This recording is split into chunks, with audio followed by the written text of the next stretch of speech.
It began with a simple argument over hot water, but ended in a bloody massacre. Foster Christian was 54 years old, a grandfather living in shared accommodation on Dickens Avenue in Canterbury. On the evening of March 29, 2016, he turned the kitchen tap to cool another man's shower, an innocent act that ignited something much darker. What followed would devastate two families and the tight-knit neighborhood around them. Moments later, he called the police. "I've just been attacked in my house." That was Foster's voice, calm, collected, claiming self-defense as he confessed to grabbing a knife during a chaotic confrontation with his housemates. But the scene the officers found told another story. Simon Gorecki, 48, collapsed on the driveway, stabbed 5 times, 4 wounds to his back.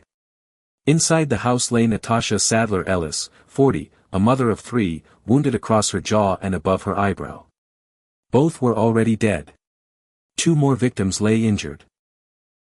Natasha's 20-year-old son and a 16-year-old boy, stabbed and bleeding before the sirens arrived. Foster Christian's claim. He acted in fear. The prosecution's case. He lashed out in rage. Evidence would soon show that this was no defensive act. It was a violent, deliberate assault that left 4 lives shattered and 2 permanently destroyed. That 999 call, the central piece of the investigation, was later described as sounding staged by a detective on a Channel 5 documentary. He said the call immediately sounded fake, a calculated performance by a man trying to control the narrative even as the truth lay bleeding on the carpet. So let me ask, how do you go from a tap to turning 5 stabs into a man's back? How does a household row spiral into 2 murders and 2 near-fatal injuries? On March 29, 2016, Foster Christian claimed he needed that knife to protect himself. But the evidence told a different tale. Now, this is the story of Foster Christian, the grandfather who said he was the victim, a man who called the ambulance for himself while his housemates died. And this is just the beginning. Tonight, a granddad, anger, and a knife. Canterbury, England, a quiet neighborhood, ordinary families, modest houses. But inside number 23, Dickens Avenue, ordinary slipped away the night Foster Christian picked up a kitchen knife.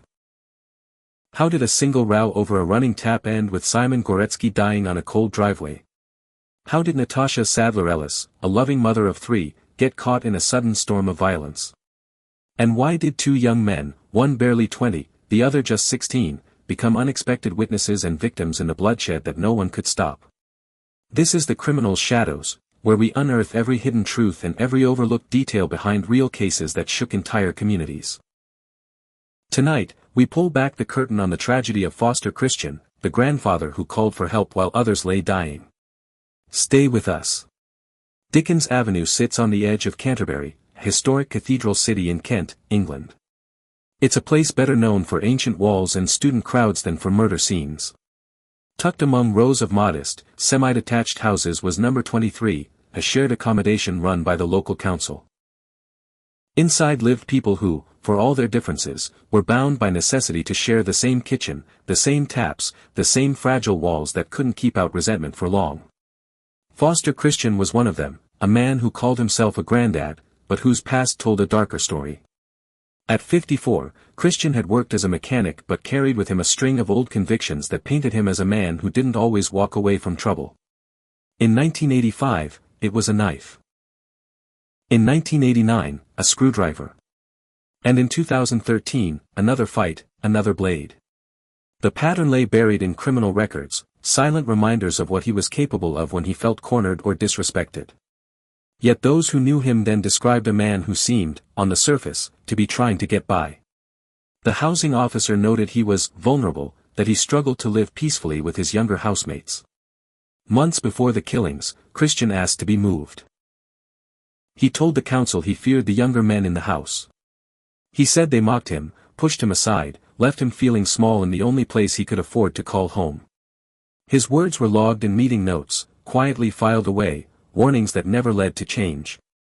Among those housemates was Natasha Sadler-Ellis, 40 years old, mother of 3, known for putting family first. She wasn't supposed to live there forever, just a temporary stop while life found its footing again. Natasha was the kind of mother who worried more about everyone else than herself. That night, she found herself standing between raised voices, hoping to keep calm what could not be calmed. Her partner, Simon Gorecki, was 48, once a fishmonger, known for hard work and bad luck that always seemed to follow him. To those who knew him, Simon was trying to do right by his family, by Natasha, by her kids. But like Natasha, he, too, was sharing space with people who didn't always get along. He had clashed with Christian before, the kind of clash neighbors overheard and pretended they didn't.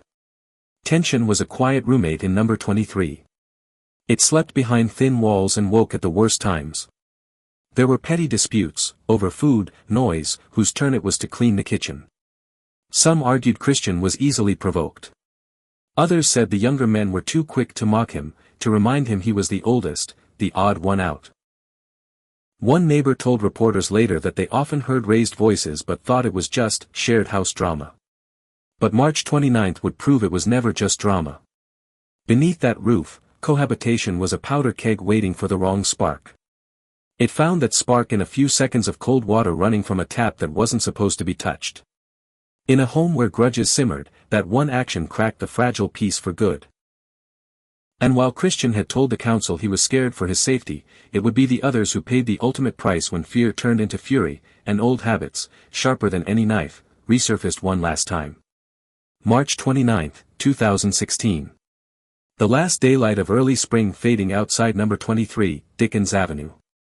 Inside, the house is restless.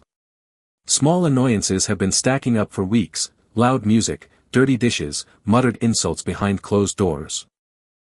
But tonight, it isn't music or mess that tips the balance. It's water. A simple stream running too hot, then too cold. A moment that should have passed unnoticed. At around 7 o'clock in the evening, Foster Christian walks into the kitchen. Someone is in the shower, Simon Gorecki. Christian, fed up with the noise, or perhaps feeling slighted once again, twists the cold tap. In a matter of seconds, the shower turns icy. Simon shouts down the hallway, cursing, accusing Christian of doing it on purpose. Their voices bounce off the thin walls, loud enough for everyone inside to hear. Natasha Sadler-Ellis steps in, just as she has before when tempers flare. She tries to stand between the two men, telling Simon to calm down, telling Foster to stop winding people up. But Foster Christian does not back away this time. His anger, older than this argument, spills into his words, sharper than anyone expects. The shouting moves from the hallway to the kitchen. Pots rattle, doors slam. Natasha's 20-year-old son, a soldier home on leave, hears the shouting and rushes downstairs. A 16-year-old visitor tries to follow, afraid for Natasha, who stands barely a few feet from Christian's clenched fists. Witnesses later say there was a moment, a heartbeat, when it could have ended there. An argument, fists maybe, then apologies tomorrow. But Foster Christian doesn't let it end. He turns, reaches for the knife block. No one stops him. He pulls out a kitchen knife, metal glinting in the poor light, and the house crosses a line that can never be uncrossed. The first lunge is fast. Simon tries to shove Christian back but stumbles into the hallway. Christian follows. In that cramped space, chaos explodes. He stabs Simon once, twice, the blade tearing through a shoulder, cutting muscle and nerves. Simon tries to get away, dragging himself toward the front door, but Christian is relentless. He drives the knife into Simon's back again and again. 5 wounds in total, 4 directly in his back, 1 angled deep enough to puncture a lung. A final thrust collapses Simon onto the front steps. He bleeds out on the driveway while neighbors call emergency services, some too scared to approach. Inside, Natasha watches the father of her children fall. She tries to grab the knife, tries to push Christian back into the kitchen. He turns on her without hesitation. He slashes at her face, leaving a deep cut above her eyebrow, another tearing through the side of her jaw. The wounds bleed fast. She collapses just inside the door, still alive for moments that must have felt like an eternity. The soldier son lunges at Christian, fist swinging, but steel answers skin faster than flesh can stop it. He too is stabbed. Once in the arm, another cut slicing near the ribs. He stumbles back, clutching at blood that soaks his shirt. The 16-year-old boy, cornered in the chaos, tries to protect Natasha. He is stabbed too, falling against a wall, gasping for air through tears and panic. Outside, a neighbor spots Simon's limp body on the steps. They call 999, voice trembling. Inside, the floor is slick, footsteps sliding in panic and spilled blood. Christian, breathing heavy, presses a phone to his ear. His voice to dispatchers is curiously flat, no sobbing, no desperation. He claims he's been attacked, that he did what he had to do. Forensics later show otherwise. The pathologist's report confirms Simon's lung was punctured so badly it collapsed within minutes. His wounds were deep, forceful, angled from behind, not the defensive wounds of a man under siege but the fatal marks of someone hunted down. Natasha's cut sliced through soft tissue, grazed bone, struck near the heart. She fought to stay awake but bled out before paramedics could save her. By the time blue lights paint the street, Foster Christian has washed the blood from his hands. He sits waiting to be arrested, his story already rehearsed. They threatened him, they beat him, they forced him to grab the knife. But outside that front door, two bodies lie still, and two boys fight to keep breathing, and the quiet street learns what happens when fear grows teeth and comes home to roost in an ordinary English kitchen. When the first police car pulled onto Dickens Avenue that night, it was 7:40 p.m. Officers stepped out into the spill of streetlights and found chaos where a quiet row of homes should have been. Simon Gorecki's body lay across the front steps, his shirt soaked dark with blood that had already begun to cool against the evening air. A teenage boy, only 16, slumped nearby, trembling, bleeding from a stab wound that would have killed him had the blade sunk any deeper. Paramedics dropped beside Simon first, hands pressing futilely against his back, trying to restart a life that had already slipped away. They switched to the boy, oxygen mask, bandages, calls for more ambulances. Inside, more bodies, Natasha Sadler-Ellis, pulse fading fast. Her 20-year-old son, a trained soldier who had survived military drills but nearly lost his life in the hallway of his own home, held pressure on his wounds and whispered through gritted teeth that Foster Christian did this, and that Foster was sitting calmly in the kitchen waiting to be handcuffed. While sirens still echoed down the street, Foster Christian told his story to the first officer on scene. He said Simon had rushed at him with a bottle. He said Natasha and the boys had cornered him, hitting him with cans, fists, anything they could find. He said he grabbed the kitchen knife because he thought they would kill him first. He spoke steadily, without a single stammer, as though he had practiced it a dozen times before picking up the phone to dial 999. That claim of self-defense, simple and clean on tape, started to unravel the moment investigators stepped inside. Forensics mapped the blood trail. Simon's footprints staggered away from the kitchen, out the front door, collapsed face down. Blood splatter on the walls showed Simon had his back turned when the deepest wounds were struck. Pathologists confirmed he never swung a bottle, never had time to hit back. His lung had collapsed before he made it 2 steps outside. There were no defensive wounds on Christian at all, just a few bruises he later blamed on being gang attacked. And then there was the missing knife. By the time police searched the sink and drawers, the murder weapon was gone. Witnesses said a friend of Christian's, Naomi Toro, slipped into the house moments after the stabbings. Neighbors saw her rush back out, something wrapped in a towel. Hours later, under police pressure, Naomi admitted what she had done. She led divers to the river Stour, where the knife was dragged up from the murky bottom, a kitchen blade stained deep rust red. She told detectives Christian begged her to get rid of it because he was scared they would twist the story against him. Detectives also pulled housing records and witness statements that painted a grim background. Weeks before, a housing officer documented how Christian told them he was frightened of Simon and the others, how he wanted to move out because he didn't feel safe living with younger housemates who, in his words, disrespected him. But other notes hinted at a more troubling truth. Christian himself had threatened them before. Neighbors reported hearing shouting matches where he warned he would sort them out for good if they didn't leave him alone. During formal interviews at the station, Christian stuck to his version: everything was self-defense, everything was fear. Yet under questioning, details slipped. He couldn't explain why Simon's wounds were all in his back. He couldn't explain how Natasha ended up with cuts across her face instead of defensive slashes on her hands.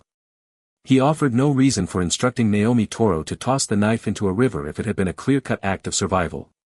By the time the Crown Prosecution Service reviewed the files, the picture was clear. The forensic evidence, the witness statements, the 999 call that sounded rehearsed, all pointed to rage, not panic. All pointed to a man who carried violence in his record and, when pressed, resorted to it again in the deadliest way possible. The house on Dickens Avenue stayed sealed off for days. Neighbors left flowers and notes by the front step where Simon died. Natasha's family held each other close, their voices hoarse from crying and the shock of explaining to 3 children that their mother would never come home. And inside the evidence bags, police held Christian's calm confession. A phone call made while blood dripped from his clothes and neighbors watched helplessly from behind drawn curtains. In the end, Christian's claim of self-defense did not match the walls that told the truth. The crime scene said more than he ever did: fear did not kill Simon Gorecki and Natasha Sadler-Ellis. A knife in Christian's hand did. By dawn on March 30, 2016, Foster Christian's story was locked into the official record. After hours of questioning that turned circles around his claim of self-defense, detectives placed him under formal arrest for murder. He didn't fight the cuffs, didn't raise his voice. He simply repeated that he had done what any man would do if backed into a corner. But the corner, as the prosecution would soon argue, existed only in his mind. In the weeks that followed, the shared house on Dickens Avenue stood empty behind police tape, its windows darkened, its front step a grim memorial of wilted flowers and rain-soaked cards left by friends of Natasha and Simon. For the families, there was no silence, only the relentless echo of loss, funerals to arrange, children to console, questions that scraped raw at what remained of their peace. In a courtroom nearly 30 miles away at Maidstone Crown Court, 12 jurors took their seats in early autumn. Christian, now wearing a grey suit instead of a blood-smeared shirt, pleaded not guilty to 2 counts of murder and 2 counts of unlawful wounding. The faces watching him from the public gallery knew that plea would do nothing to bring Simon and Natasha back. The prosecution opened with cold facts. Simon Gorecki had been stabbed 5 times, 4 wounds clean into his back. A man trying to flee, not to fight. Natasha Sadler-Ellis had deep cuts to her face and neck, 1 wound puncturing her heart. She had been unarmed, trying to calm the argument when Christian turned the knife on her. Forensic experts described how blood patterns on the walls and floors contradicted Christian's version of being attacked. Crime scene photographs, shown in court but never released to the public, laid out each blow in silence more damning than any testimony. The jury heard the 999 call in full. Christian's calm voice filled the wood-paneled courtroom: "I've just been attacked in my house. I grabbed a knife to defend myself." A detective testified that to his trained ear, the call sounded almost staged, with Christian offering details before being asked, controlling the conversation as if he knew exactly what story would play best. Witnesses spoke of the months leading up to that night. A housing officer read notes describing how Christian often complained of being disrespected by younger housemates, how he felt intimidated, how he asked for relocation. But other tenants told the court Christian had threatened them before, that his temper was quick to light, and that they feared him long before he claimed to fear them. Naomi Toro took the stand too. She described how, panicked and loyal, she carried the knife away wrapped in a towel and dropped it from a footbridge into the River Stour, hoping the police would never find it. She confessed she acted on Christian's pleading phone call after the attack, a call she said she now regretted more than anything she'd ever done. Christian's defense barrister argued for days that the violence was never planned, that in the heat of the moment, cornered by people half his age, a frightened man lashed out blindly. He pointed to the scratches and bruises on Christian's arms, minor compared to the fatal wounds inflicted on Simon and Natasha, but still waved before the jury as proof of a struggle. But in the final days of testimony, the weight of the evidence anchored every plea. Pathologists stood by their reports. The stab wounds were deliberate, targeted, forceful. The blows to Christian's body, superficial. The blood on the knife, the footprints in the hall, the desperate injuries of the young men who tried to intervene, they all painted the same picture: rage, not fear. After a short deliberation, the jury returned their verdict in October 2016. Guilty. Guilty of murdering Simon Gorecki. Guilty of murdering Natasha Sadler-Ellis. Guilty of wounding Natasha's son and the 16-year-old boy who had stumbled into a horror far beyond his years. When asked if he had anything to say before sentencing, Foster Christian looked at the floor. His victims' families stared through tears that had not dried in months. Justice Stuart Smith read the sentence aloud: life imprisonment, with a minimum of 30 years before parole could even be considered. His words left no doubt about what he thought of the excuses Christian had repeated from the witness box. What you did was way over the top, literally a murderous attack in circumstances where you could have walked away. And so, Foster Christian was led down the same gray corridor walked by countless men whose anger found its voice in steel. The door clanged shut behind him, a sound that offered no comfort to a motherless child or a fatherless family but marked the end of a trial that, at its heart, proved a bitter truth. Fear might be real, but so is murder today. Foster Christian wakes up every morning behind walls thicker than any that ever surrounded him on Dickens Avenue. He is serving life in prison, with 30 years to pass before any parole board will even consider letting him taste freedom again. For the families who visit graves instead of loved ones, that minimum term feels both too short and far too late. But Foster did not stand alone in court. When detectives followed the threads of his final hours of freedom, they found others who helped hide the truth, if only for a fleeting moment. Naomi Toro. The woman who slipped into that house minutes after the stabbings, carried away the murder weapon in a towel, rode the bus across town, and dropped it from a footbridge into the slow dark waters of the River Stour. When she confessed, her voice cracked with shame. For that single act, a choice made in panic, or loyalty, or fear, she was sentenced to 12 months behind bars. Samantha Groombridge, another link in that chain, helped cover Christian's trail in smaller ways. She too stood before the judge and received her punishment, a 10-week youth custody term, a slap on the wrist compared to the weight of 2 coffins and 2 wounded boys whose nightmares still echo with the sounds of that night. Behind the barbed fences where Christian now lives, there is little left for him but time to replay the moments before he opened the tap, before he picked up the knife, before he locked eyes with Natasha and Simon for the last time.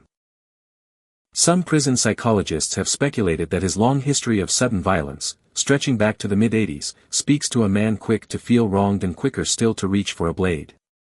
They talk about paranoia, about an aging man who felt belittled in a house full of younger people, whose pride was a bruise that never healed. Some point to alcohol, to bitterness, to a fragile ego bruised over and over until it hardened into rage. Yet no diagnosis and no forensic chart can rewrite the question that whispers through the corridors of local housing offices even now: did the system fail them all? Council records proved Foster Christian asked to be moved. He told caseworkers he felt unsafe. He told them he feared what might happen if the arguments didn't stop. A note was written, a warning flagged, but nothing changed. No new address. No plan to separate him from those he claimed to fear and those who, in turn, feared him. If someone had listened, truly listened, might Natasha still laugh with her children tonight? Might Simon still walk the market stalls, bantering with old customers who never imagined seeing his face on the front page under the word victim? These questions hang over Dickens Avenue like an unclaimed debt, and they echo through every shared accommodation where grudges share walls with strangers. In the years since, the story of Foster Christian has refused to fade. Neighbors still remember the flashing blue lights, the cries behind drawn curtains, the sudden silence that replaced a house once alive with arguments and everyday noise. True crime programs have retold it for a new audience. A Killer Makes a Call aired in February 2025, replaying Christian's cold 999 confession, the audio that still chills every listener who hears how ordinary words can mask extraordinary violence. And so, the street moves on. New families, fresh coats of paint, children who will one day ask what happened in that house and why nobody talks about it anymore. But the echoes remain, fear unspoken, warnings ignored, and a man who mistook his own anger for self-defense until it cost 4 people everything. A simple shower argument turned into a senseless slaughter. A tap turned, a voice raised, a blade lifted. And in the span of minutes, a quiet street in Canterbury became a crime scene that would stain the memories of everyone who stepped across that threshold. Foster Christian sits in a cell, decades left to count the days backward. The children Natasha left behind must grow up learning to remember her laughter through photographs and the stories told by those who still struggle to speak her name without their voices breaking. Simon Gorecki's family must live with the knowledge that a man trying to rebuild his life after hardship found death instead on his own front steps. Somewhere in council files, there remains a note about a man asking to be moved, a reminder that some tragedies announce themselves in whispers before they explode in screams. And for every housing officer, neighbor, and social worker who reads that note now, the unspoken question cuts deep: was this inevitable, or was it preventable? Maybe the answer lies in Foster Christian's past, the record of blades and bruises stretching back 30 years. Maybe it lies in the moments just before the water turned cold, the insult, the shove, the fear that flickered behind old eyes before rage took over.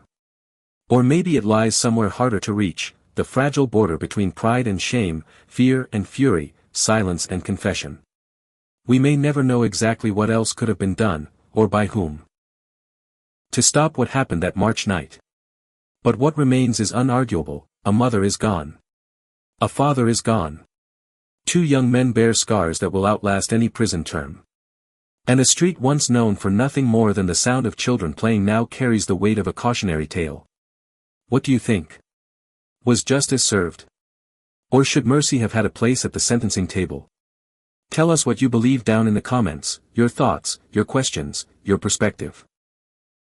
And if you want more real stories that remind us how thin the line can be between the ordinary and the unthinkable, subscribe to The Criminal's Shadows. Until next time, stay curious, stay careful, and remember, even the smallest argument can hide a story no one will ever forget.